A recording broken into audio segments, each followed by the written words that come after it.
રાજકોટમાં all Gujarat martial arts academy દ્વારા બહેનોની આત્મરક્ષા અને ફિટનેસ માટે વિશેષ 7 દિવસીય સેલ્ફ ડિફેન્સ તાલીમ કેમ્પનું આયોજન કરવામાં આવ્યું હતું. ઇન્ટરનેશનલ લેવલે રેકગ્નાઇઝ્ડ આ સંસ્થા દ્વારા બહેનોને અચાનક મુશ્કેલી કે છેડતી વખતે ખુદનો બચાવ કઈ રીતે કરવો તેની પ્રેક્ટિકલ તાલીમ આપવામાં આવી હતી. આ કેમ્પમાં મેયર નેહલ શુક્લના હસ્તે સર્ટિફિકેટ વિતરણ કરાયું હતું તેમજ સીટી મહિલા હેલ્પલાઇન અને એડવોકેટ દ્વારા કાયદાકીય માર્ગદર્શન પૂરું પાડવામાં આવ્યું હતું. આર્થિક રીતે સક્ષમ તેમજ વંચિત એમ તમામ વર્ગની બહેનોએ ઉત્સાહભેર જોડાઈને સ્ટ્રેન્થ, વેટ લોસ અને સેલ્ફ ડિફેન્સની અદ્ભુત તાલીમ મેળવી હતી. મારું નામ જીતેન્દ્રભાઈ મારું છે, મહેન્દ્રભાઈ મેં છે, કૃતાર્થભાઈ મારું છે. મહેન્દ્ર સર છેલ્લા 40 વર્ષથી રાજકોટમાં માર્શલ આર્ટ્સની તાલીમ આપે છે. હું છેલ્લા 30 વર્ષથી આપું છું અને કૃતાર્થભાઈ લગભગ છેલ્લા 8 વર્ષથી આપે છે. અમે લોકોએ એક એવા તાલીમ કેમ્પનું આયોજન કર્યું કે જેમાં બહેનો માત્ર 7 દિવસમાં એવું ન થાય કે એ જોઈને ગયા પણ કંઈક શીખીને ગયા. એટલે દરેક વસ્તુ પ્રેક્ટિકલ બહેનોને શીખવી કે કોઈ તમારા ઉપર એટેક કરે છે તો કઈ રીતે એના હેન્ડબ્લોક લેવા, કઈ રીતે એના ચોક દેવા, કઈ રીતે એની સામે બચાવ કરવો, આ દરેક વસ્તુ પ્રેક્ટિકલી શીખવાડી. આ પ્રેક્ટિકલી શીખવાડવા માટે આજે અહીંયા ગાદલાનો ફ્લોર છે કે જેને કારણે કઈ રીતે પાડવા એ પણ શીખવાડી શકાય. તો એ બધું અહીંયા વ્યવસ્થિત શીખવાડેલું.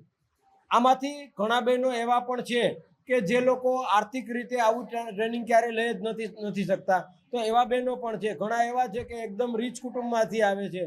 તો બધા બહેનો સાથે મળીને આ તાલીમ લીધેલી છે. આ તાલીમના અલગ ઘણા બધા ભાગ હતા, જેમાં શરૂઆતમાં અમે બહેનોની સ્ટ્રેન્થ ઉપર ટ્રેનિંગ આપી કે એની મજબૂતાઈ આવે, એનામાં સ્પીડ વધે, ચપળતા વધે, કોન્સન્ટ્રેશન વધે, એને એ સેલ્ફ ડિફેન્સ પ્રત્યે જાગૃત થાય, એને ફિઝિકલ ફિટનેસ આવે, બોડી વેઇટ ઘણાને લૂઝ કરવાનું હોય તો એ લૂઝ થાય.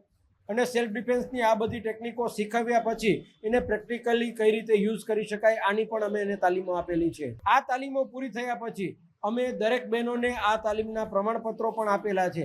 હું રાજકોટમાં all Gujarat martial arts academy નામની સંસ્થા ચલાવું છું અને અમારી સંસ્થા છે એ ઓકિનાવા માર્શલ આર્ટ્સ એકેડેમી હૈદરાબાદ ખાતેથી રેકોગ્નાઇઝ છે, જેના દરેક પ્રમાણપત્રો ઓકિનાવા માર્શલ આર્ટ્સ એકેડેમીના ઇન્ટરનેશનલી રેકોગ્નાઇઝ હોય છે.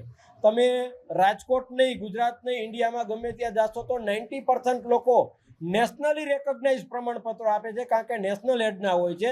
અમારા દરેક પ્રમાણપત્રો ઇન્ટરનેશનલી રેકોગ્નાઇઝ હોય છે. આ અત્યારે છે અમારા જીતેન્દ્ર સરે 7 ડેઝનો કેમ્પ રાખેલો હતો. તેમાં સેલ્ફ ડિફેન્સ અને જે છે વુમેન એમ્પાવરમેન્ટ માટેનો આ કેમ્પ હતો. આજે તેમાં છે સર્ટિફિકેટ પ્રોવાઈડ કરવામાં આવ્યા હતા અને મેયર સર દ્વારા અમને સર્ટિફિકેટ આપવામાં આવ્યા છે. અમને ટીમ મહિલા હેલ્પલાઇન દ્વારા અમને બધું માર્ગદર્શન આપવામાં આવ્યું અને એ ઉપરાંત અમને એડવોકેટ દ્વારા અમને બધા જાતના જે રૂલ્સ છે તેના વિશે અમને સમજાવવામાં આવ્યું. ટ્રેનિંગ છે તે 7 દિવસની હતી. તેમાં અમને છે વેઇટ લોસ માટે અને સેલ્ફ ડિફેન્સ માટેનું શીખવાડવામાં આવ્યું. જ્યારે અમારી ક્યારે અચાનક છેડતી થાય અથવા તો અચાનક અમારી સાથે એવો ક્યારે પણ બનાવ બને તો અમારે પોતાનું રક્ષણ કેવી રીતે કરવું તેનું છે અમને સર દ્વારા માહિતી આપવામાં આવી. અમને જે પ્રેક્ટિકલ કરીને બતાવવામાં આવ્યું હતું કે કેવી રીતે અમે પોતાનો બચાવ કરી શકીએ અમારી યારે કોઈ પણ જાતની ઘટના બને તો. અને અમારી જે છે સ્ટ્રેન્થ વધે અને અમારો વેઇટ પણ ઘટે અને સાથે અમને સેલ્ફ ડિફેન્સ પણ આવડી જાય તે રીતની સર દ્વારા તાલીમ આપવામાં આવી હતી.